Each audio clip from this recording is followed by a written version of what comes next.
Hey, I'm Blake Danzig.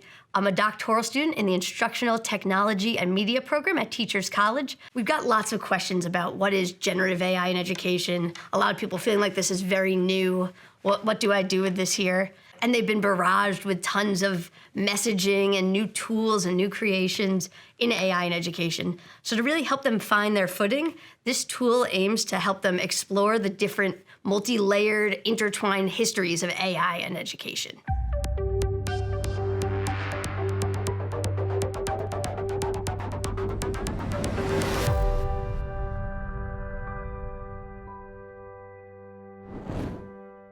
This tool was originally created as part of an overall generative AI in education course that we're creating for the instructors here at Teachers College. For everyone to have an ability to kind of work towards designing for the future, we really need to kind of understand how we got to where we are. How did we get to the point of discussing AI and what the benefits are for education? What falls under the umbrella of AI in education? At first, that may seem like a simple question, but when you start to break it down, you realize there's pre-education, K through 12, higher education, professional development. You have things in AI like natural language processing, machine learning, AI tutors, using AI for generating new lesson plans, all sorts of things. So this kind of allows learners to explore through the space what these different historical elements are. What we have here is the History of AI in Education Explorer. As you kind of scroll through, we have all different kinds of views. In this initial view, you can see all the different milestones. You've got the visuals, you have the year, you have different tags, you have explanations of what they are, but you can also go deeper into the specific examples. You can see we have preset timelines. Also, we have other kinds of views. Like I've made one for all the chatbots. So you have a really quick overview that starts in 1966 with Eliza, and lets you kind of move through and see all the chatbots up to Claude for Education, which happened recently. But let's say we go into Eliza. We've also included cool emulators.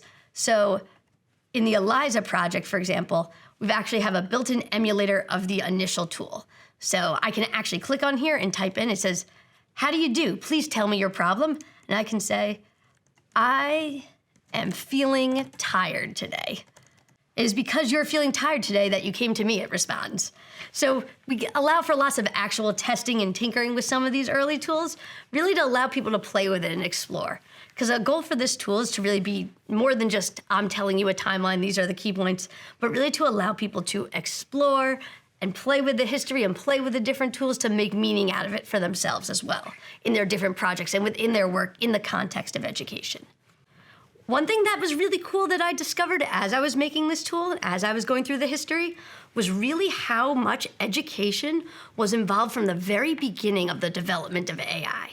And you start to see these people who were now siloed as AI researchers or education researchers were actually working across both of these. You have people like Seymour Papert, whose early labs were actually AI labs.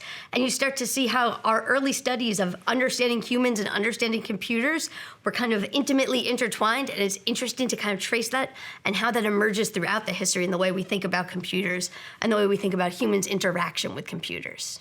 For the next step of this project, my plan is to design different landing pages for different use cases at TC.